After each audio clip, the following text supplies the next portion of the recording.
Jadi pada saat kita berbicara satu keniscayaan hidup, kita menjalani hidup ini pasti, kita niscaya, pastilah kita nompo nggak ditompo ya seperti ini keadaan kita.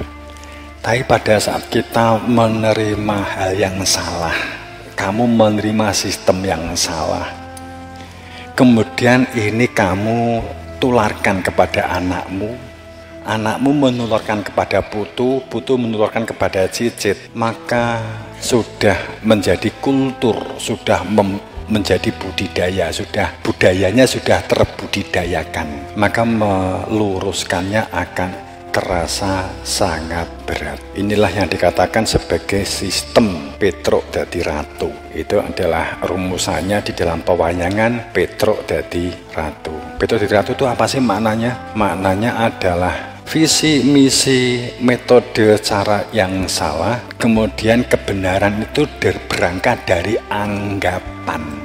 Keyakinan berangkat dari anggapan.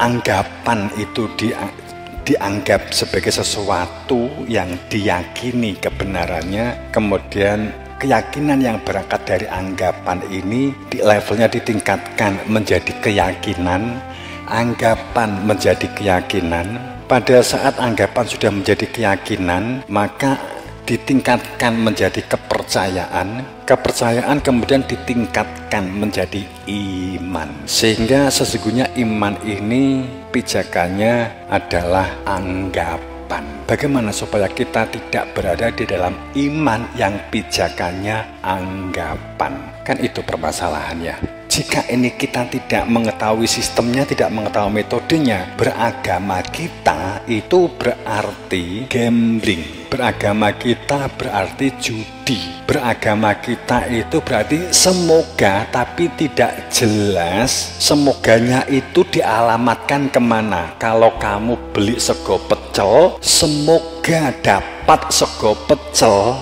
ini alamatnya sudah jelas, bakule juga jelas, harganya juga jelas. Sego pecel yang diarani sego sing ngendi, pecel yang mana juga jelas. Tapi tetap kita mengatakan semoga kita dapat sego pecel. Kenapa? Karena sego pecelnya itu tutup jam 09.00 bengi, sedang kamu berangkat dari rumah itu jam 09.00 malam.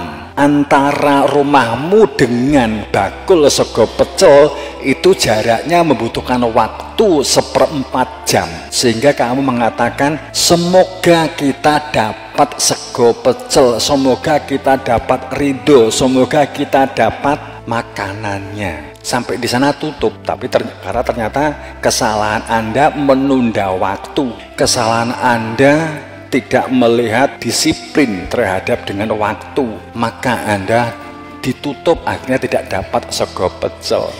Tapi beda dengan orang mengatakan, ya semoga kita dapat sego pecel.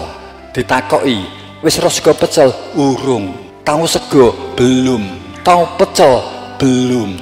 Lah alamatnya pecel ndi? Katanya di sana. Numpak opo? Belum. Tapi mengatakan semoga dapat sego pecel.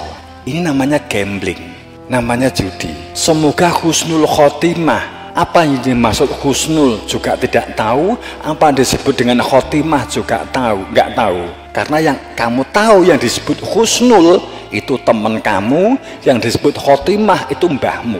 Sedang di dalam sistem risalah kerasulan, husnul khotimah itu jelas bahwa yang dikatakan surga, neraka itu harus dengan pasti untuk dapat dikenali sejak kamu di dunia ini. Jangan terlalu naif, teman-teman, maksud saya paham ya. Jangan terlalu naif. Naif itu jangan terlalu mengharap sesuatu dengan kamu menganggap diri kamu sebagai nabi, sebagai malaikat. Kemudian kamu berpikir terlalu naif, alah ndak apa-apalah, nanti nek mati nanti Pak Modin juga akan dampingi saya, ngekei bocoran, kemudian memberi jawaban pertanyaan dari mungkar nangkir, man ismuka, sopo jenengmu, mandinuka, madinuka, opo agamamu. Kamu yakin kamu telah akan memperoleh bocoran dari Pak Modin? Ini namanya kamu naif.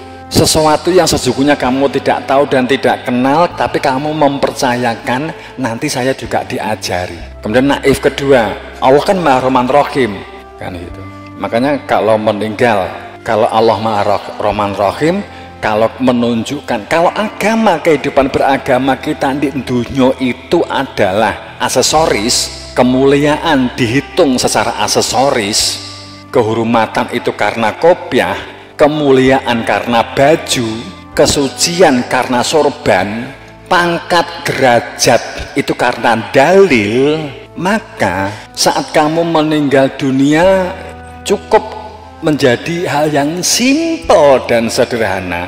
Meninggal bantale ojo lemah, bantale Al-Quran atau sorbanmu sing biasa mbok nggo salat, lemeki sajadah, biasanya sajadah mbok nggo salat, kemudian mbok lemeki sajadah. Saat malaikat munangkar nangkir teko, pasti nggak akan jadi bertanya, langsung balik kanan. Astagfirullahaladzim. Kitibake wong Islam, ya yuk balik yuk, mungkar ngomong karo nangkir, wes ojo diterusne, lha lo sandali nganti betak. Saat beragama hanya penuangan simbolik, dianggap sudah beragama, hanya budaya. Bagaimana supaya agama kita tidak menjadi agama budaya? Permasalahan yang kesekian kali. Nek dikurangi sila agamane awake dhewe, agamu lak mumetne to. Kowe mbiyen Islamu mergo bapak ibumu, ya toh, mergo mbahmu. Wis iso ngaji mergo ustad, ya kan? Roh haram halal mergo sekolah, ya kan? Bisa wudu mergo sekolah atau pondok kan gitu. Katakanlah saat itu kamu sudah menganggap Islam. Kan itu permasalahannya yang kita butuh jelimeti. Kita kadang membutuhkan, kok rumit begitu ya kan gitu. Kok rumit ya? Rumit karena kita belum terbiasa. Rumit karena kita memahami kehidupan itu ya seger-seger saja dengan situasi dan kondisi sing bias semacam ini.